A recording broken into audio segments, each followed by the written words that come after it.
तो औरंगजेब के नाम पर इतना कुछ होने के बाद उसके इतिहास के प्रति लोगों की जिज्ञासा बढ़ गई है। ऐसे में औरंगजेब के शासनकाल में हुए अत्याचारों का हिसाब किताब भी देख लेना चाहिए। आज रिसर्च के दौरान हमने एम ए खान की किताब Islamic jihad a legacy of forced conversion imperialism and slavery का अध्ययन किया। इस किताब में एम ए खान ने मुगलों के शासन पर भी कई अध्याय लिखे हैं। एम ए खान ने अपनी किताब में औरंगजेब के अत्याचारों का जिक्र किया है। मसीर ए आलमगीर में दर्ज रिकॉर्ड में बताया गया है कि औरंगजेब ने अपने 50 साल के कार्यकाल में किस तरह हजारों मंदिर तोड़े। अकेले 1689 में ही उसने 200 मंदिर तोड़वा दिए। एक तरीके से उस पर मंदिर तोड़ने का जुनून सवार था। एम ए खान ने इब्न अक्सरी नाम के इतिहासकार की किताब अल तारीख का जिक्र करते हुए लिखा है कि बादशाह औरंगजेब धर्मांतरण करवाने के लिए हिंदुओं को बड़े पद देता था। अगर कोई हिंदू अपराधी मुस्लिम बनने के लिए तैयार हो जाए तो उसको आजाद कर दिया जाता था। औरंगजेब के राज में ताकत के दम पर बड़े पैमाने पर धर्मांतरण करवाया गया और उत्तर भारत की डेमोग्राफी पर इसका गहरा असर पड़ा।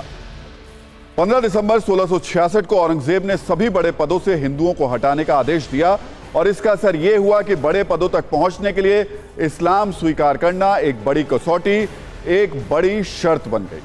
एम ए खान ने अपनी किताब में यह भी लिखा है कि औरंगजेब ने हिंदू जमींदारों को भी इस्लाम स्वीकार करने के लिए मजबूर किया। इसके लिए उनकी जमींदारी छीन लेने या फिर जान से मार देने की धमकियां दी जाती थी। इस किताब में मनोहरपुर के जमींदार देवीचंद का जिक्र है, जिनकी जमींदारी छीनकर उन्हें जेल में डाल दिया गया था।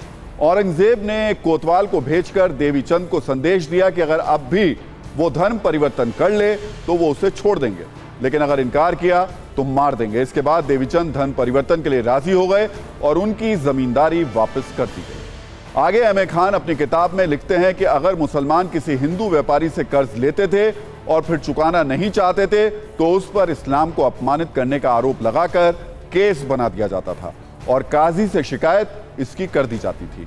वर्ष 1685 में औरंगजेब ने एक आदेश दिया था कि इस्लाम स्वीकार करने वाले प्रत्येक हिंदू पुरुष को 4 रुपए और प्रत्येक हिंदू महिला को 2 रुपए राजकोष से दिए जाएंगे। उस वक्त यह बहुत बड़ी रकम होती थी।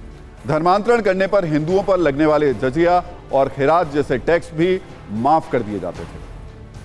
औरंगजेब ने जोर जबरदस्ती से कश्मीर में रहने वाले पंडितों का बहुत बड़े पैमाने पर धर्मांतरण करवाया था। इसके अलावा हमने फ्रांस के एक विद्वान फ्रांसवा गोतिये की किताब रीराइटिंग इंडियन हिस्ट्री का भी अध्ययन किया है।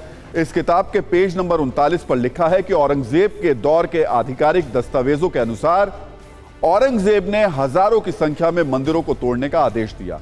अलग अलग इलाकों के सूबेदारों को दिया था।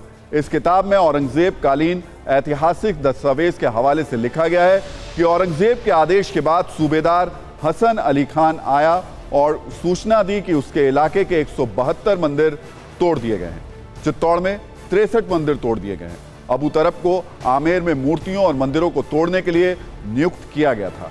उसने जानकारी दी कि उसने क्षेत्र में 66 मंदिर तोड़ दिए।